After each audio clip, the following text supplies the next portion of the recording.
Well, here's a confirmation that prophecy is absolutely fact and not some myth. On an ancient hillside, or not an ancient hillside, but a hillside with an ancient depiction of something on it, in Devon, in England, here's an incredible prophecy of thousands of years later, the arrival on Earth of Bill Clinton. Bill comes into this in many ways. Sorry, my eyes are watering. It's all right. Cameraman's looking a bit pale as well. But Bill Clinton, again, President of the United States, as we'll see, all this stuff about, you know, Monica Lewinsky and all that stuff is absolutely obscuring what Bill Clinton's really involved in and what he's really connected to. Because, again, we're watching day after day a smokescreen and an illusion behind which the truth is. So, in the ancient world, there were people with fantastic knowledge. Where did that knowledge come from? I put this picture up just to emphasize the nonsense of how the idea that extraterrestrial life doesn't exist, how ridiculous it is. There are billions of stars in this universe. It's apparently estimated, I was reading, 1 billion in this galaxy. How many galaxies in the universe? That's just the physical universe. What about all the other parallel universes? What we call creation is alive with life. And yet it's become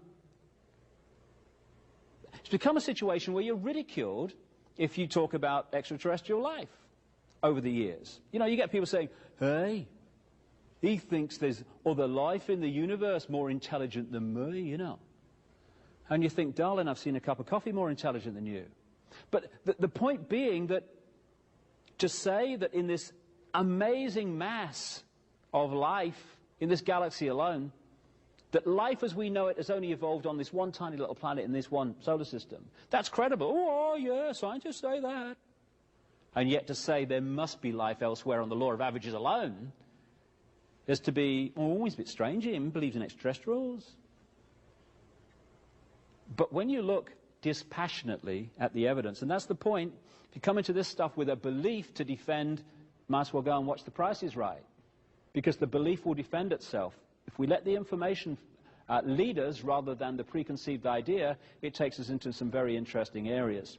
First of all, when you look at ancient texts and traditions all over the world, literally all over the world, you find very clear descriptions of an advanced race or races that we would call extraterrestrial, not of this planet, that came to this planet and brought this advanced knowledge a long, long time ago.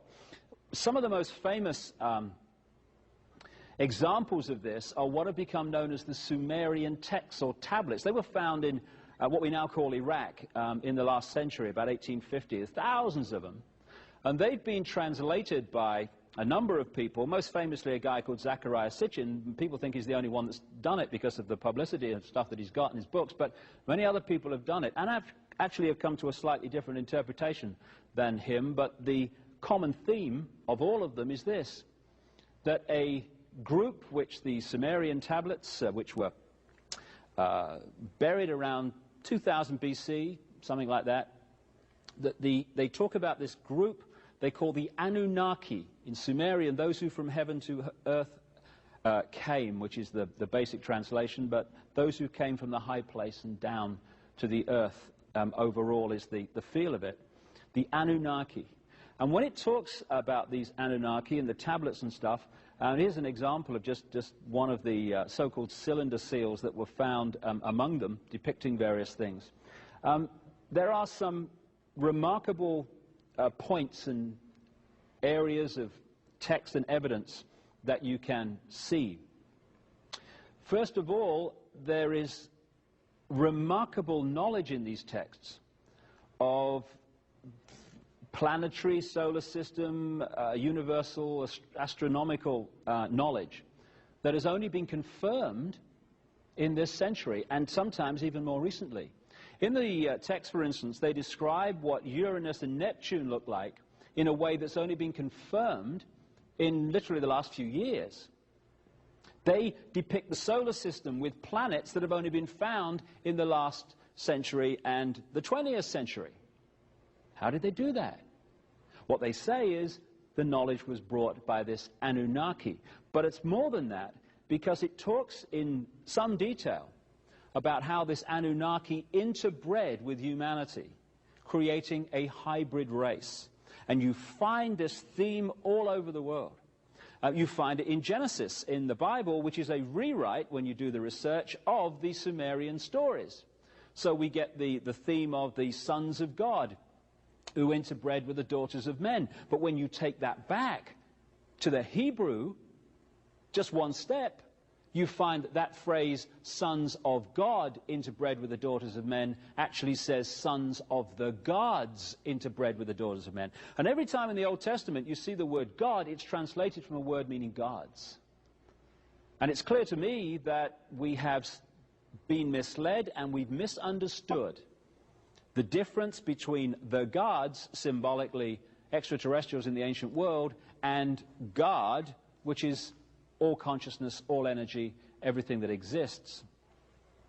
So these Sumerian tablets very much confirm this ancient race. Now, again, when you look at other cultures, you find the same stories in the ancient Hindu cultures, the Vedas, their ancient holy books. You find descriptions of the gods flying in flying machines, which we would call aeroplanes or UFOs or flying saucers, whatever. And when you take the common theme around the world, it's very clear that in the ancient world was a race or races of very, very high technological knowledge. And this was the knowledge that built the pyramids. This was the knowledge that built all those ancient structures which conventional history and archaeology simply cannot explain. Now, this area here of what we call the asteroid belt would seem to be very, very significant. If you take Zecharia Sitchin's translation of the Sumerian tablets, the detail of which I have a problem with, I must say, here and there, they talk about, according to his translation, that a planet called Nibiru, the planet of the crossing in his translation of the Sumerian, came into this solar system a vast, vast amount of time ago. And one of its moons collided with a planet that was between Jupiter and Mars, and that created the asteroid belt, which just happens to be between Jupiter and Mars. That's one interpretation of what happened, but there are others, and I've come across a scientist, a friend in America, who's been researching all this for 30 years, and he is convinced from a large amount of different evidence that actually something different happened, not least because at a major corporation he used to work for, they did a study, the physicists at that corporation, into what must have happened to the solar system, because when you look at the planets and how they spin and how fast they spin and all this stuff, it's very clear that some major, major disruption has happened in this solar system. It's affected not just the Earth, but also the other planets. It's a major cataclysm. And they came to the conclusion, which basically supports the theme of a guy called Immanuel Velikovsky in the 50s, who was ridiculed for saying that what we now call Venus went through this solar system, devastated Mars, and almost destroyed the Earth. But these physicists are actually supporting the basis of that. What they believe, as a result of their research, is that the planet we now call Jupiter came into this solar system not that long ago, remarkably, 7,000 years ago maybe, something like that. 4,800 BC was the date that I was given for the window of time that had happened. And it collided with a planet that was in that area, and devastation unfolded, and the asteroid belt was the result. They also suggested that a great chunk of Jupiter, which is a colossal planet, of course, broke off and careered through this solar system and devastated Mars. Interestingly, the probes to Mars have suggested that the landscape of Mars is no more than 10,000 years old, so something certainly happened there that devastated it. And came close enough to the earth